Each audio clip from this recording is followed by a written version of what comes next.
అందరికీ నమస్కారం అండి. గత ప్రభుత్వం ఎలక్షన్ ముందు టైంలో హడావిడిగా రిలీజ్ చేసిన గ్రూప్ 2 నోటిఫికేషన్లో చాలా రోస్టర్ మిస్టేక్స్ ఉన్నాయని అందరికీ తెలిసిన విషయమే. కావున ఇందులో ఇన్ని రోస్టర్ మిస్టేక్లు ఉన్నాయి లేవి అన్నది గవర్నమెంట్ యొక్క పని. కానీ అభ్యర్థులు వారి సొంత ఇంట్రెస్ట్తో ఇందులో రోస్టర్ మిస్టేక్స్ ఉన్నాయి అని కనిపెట్టి హైకోర్టుని ఆశ్రయించడం కూడా తెలిసిన విషయమే.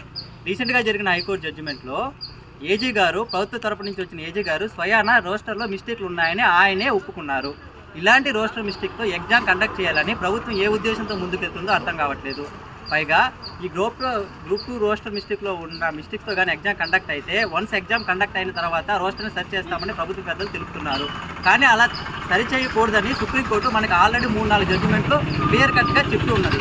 ఈవెన్తో మన ఎగ్జామ్ కండక్ట్ అయిన తర్వాత రోస్టర్ సరి చేసినా సరే అది అన్కాన్స్టిట్యూషనల్, ఇల్లీగల్ అని సుప్రీంకోర్టు ఇప్పటికే 4-5 నోటిఫికేషన్ని కొట్టేయడం జరిగింది. సో ఇలాంటి పరిస్థితి గ్రూప్ 2 ఏపీపీఎస్సీ ఆస్పిరెంట్స్కి రాకూడదని ఏది జరిగినా రోస్టర్ అన్నది ఎగ్జామ్కు ముందే సరిచేసి అభ్యర్థులకు న్యాయం చేయాలని అందరూ అభ్యర్థులు ఈరోజు రోడ్డెక్కి నిరసన తెలియజేస్తున్నారు. ఈ విషయం ప్రభుత్వ పెద్దలు ఖచ్చితంగా పరిష్కరించాలని అందరూ కోరుకుంటున్నారు. ఈ విషయంలో ప్రభుత్వం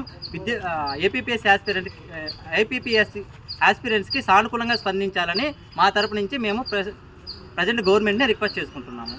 We want justice. We want justice. We want justice. We want justice. We want justice.